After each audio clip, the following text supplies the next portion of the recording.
How's it going, DZ team? Welcome back to another video. In today's video, we're going to be going over the levels of force. Now, why is this important? We're going to do a video on this because it will help you understand as far as people talking about, oh, police brutality. Why did they shoot so-and-so? Why did they pull out a gun? And you'll kind of understand when it goes from hands-on to taser or pepper spray and then to actual firearms. So let's dive right into this video. I hope you guys enjoy. Alright guys, welcome back to today's video. So, a little bit about me before we get started. My name is Z, if you don't or if you're new here. I run Drop Zone Tactical. We train for firearms classes. We have a apparel store and we do weekly videos. I'm a U.S. Army combat veteran, do private security now. The level 4 bodyguard executive protection. And let's get started. So, levels of force. Uses of force. So how do we differentiate what to use what, right?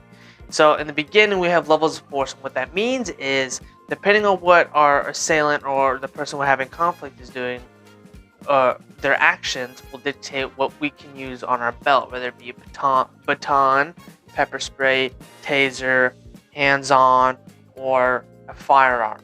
Now in the beginning, so how levels of force work is essentially when somebody does something and has, let's say they have something that can cause deadly force.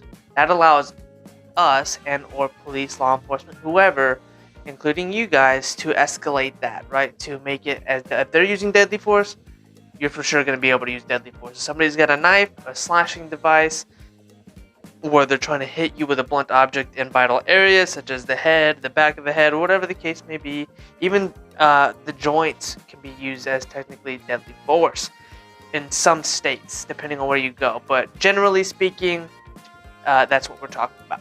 Now, that gives you the right, essentially, to be able to use deadly force, which would be either combat with a knife as well, or something that's going to essentially fatally injure that person. So, if somebody's digressing from complete dead force, what we're going to be talking about now is, what if somebody's got a bat and they're just trying to swing it at somebody, right? So, you can use non-lethal weapons. So you can use tasers, but keep in mind, tasers, especially with all the people like, why did the cop shoot somebody, or why did so-and-so shoot somebody, instead of trying to de-escalate the situation. So 9 times out of 10, people try to de-escalate it before it gets to that point. Now, if that point has already been crossed and there's no point for de-escalation, because it's either life or death within minutes or seconds, there's no points of de-escalation. That threshold has already been crossed, and a weapon needs to be presented, and or some weapon of deadly force. But in this specific case that we're talking about, if they're threatening somebody with a bat or whatever, you may be able to use your de-escalation tactics and or be able to use a taser or your pepper spray, right? So pepper spray, have used it and certified in it, essentially what you have to be aware of is the kind of spray it is, like if it's a fog or if it's a streamline kind of spray.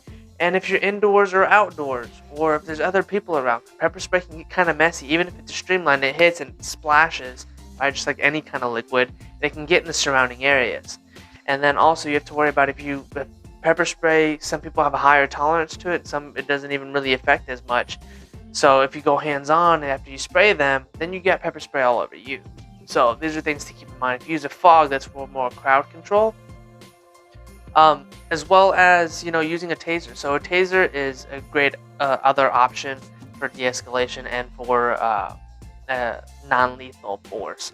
But you have to keep in mind, not everyone has the same tolerance as tasers go. So some people can take a taser, as there's a police report as one incident where a guy took about 10 tasers and was still going, and they all failed.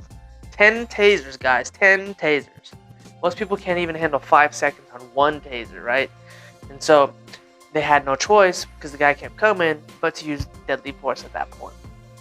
But these are the things I'm talking about. So at some point, there's levels of escalation. There is, de-escalation, verbal commands.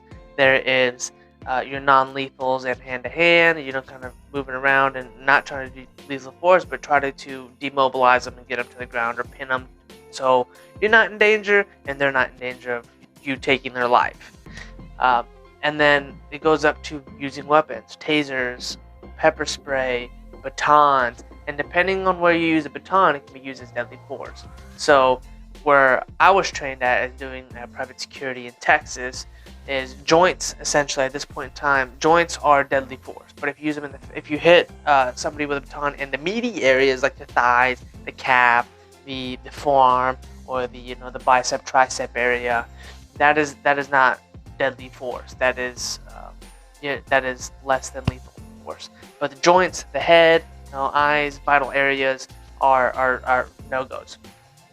But hopefully this is kind of giving you some insight as far as why did such and such do something, or why did police shoot so and so, or why do cops do it, what they do, why do private security guys do what they do, why do some people draw a firearm on somebody, why do they do X, Y, and Z. It is because for some reason in their context they believed or had context to it that, hey, they're about to use deadly force, or they're about to kill somebody else, they're about to whatever.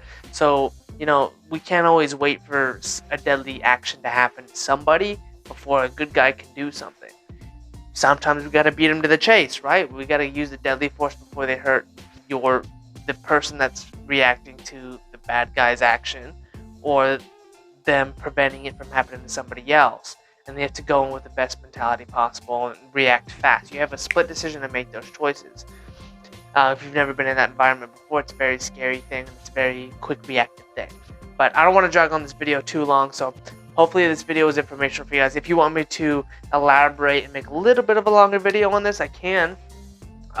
I just want to give you guys sort of an insight based off my knowledge and private security experience as far as the levels of force and what we're really capable of doing. Private security and law enforcement, for the most part, kind of have the same jurisdiction and the same tactics and the same general outline.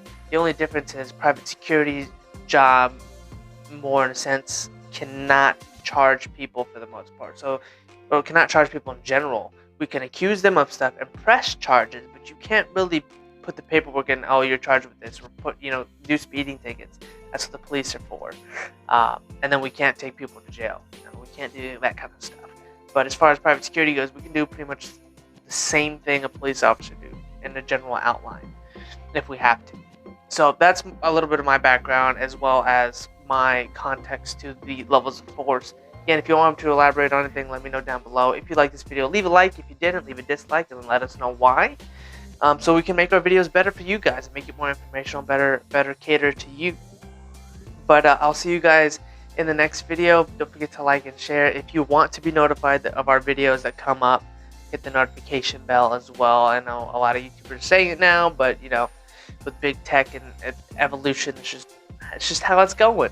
But I appreciate you guys being here. See you guys in the next video.